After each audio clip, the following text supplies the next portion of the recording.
So, Zainab, I could keep talking forever with you. This has been such a pleasure. But what I really want to ask you now is what would you love, what action items would you love to send us towards? And how can we be helpful in this beautiful mission, this beautiful vision that you've been gifted? Let's start there. Well, first, I invite everyone to visit daughtersforearth.com. And you can learn about what women are doing, but you can also be a hummingbird. And the hummingbird movement, effect movement we created is based on a fable that once upon a time there is fire in the forest and all the animals panicked except for a tiny hummingbird. She rushed to the local river, took a drop of water and rushed to the fire and dropped it on top of the fire and kept on going back and forth so fiercely as hummingbirds always do. And all the big animals criticized her. What are you doing? You're such a tiny hummingbird and tiny drop. You can never turn off the fire.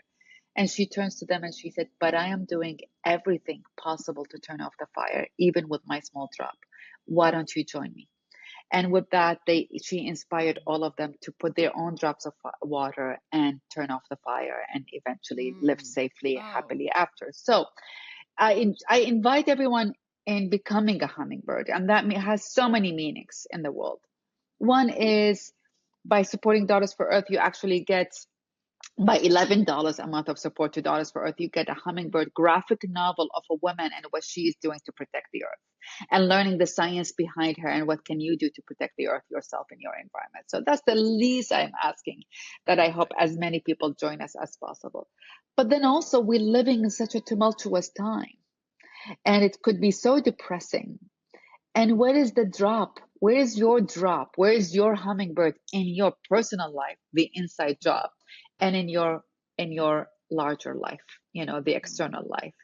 And so we have a choice, I believe, to be depressed and dooms and like it doesn't matter about on any issue, or we can be as fierce as the hummingbird. I mean, I love them because I am surrounded with them by my home, and they just like keep on like I'm like they bring joy. I refuse to give up.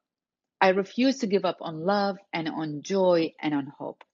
And I invite everyone, honestly, to find what does that mean for themselves. That's how I came up with my 7 rules of a happy day. It's frivolous. It's just drink a lot of water and eat healthy food and small and appointment with my heart. They are not big ones, but each okay. person should understand what does that mean for them. What is their rules for a happy day? Because once we understand it, then we implement it. And once we are living in a state of gratitude and joy and happiness and kindness, I think our contribution to the world, exactly what you said, climate change can be inside job. Our contribution to the world, to this gorgeous earth that we live in, Mm-hmm. could be so easy and it could be done. So it's both join Daughters for Earth and do your own hummingbird for yourself.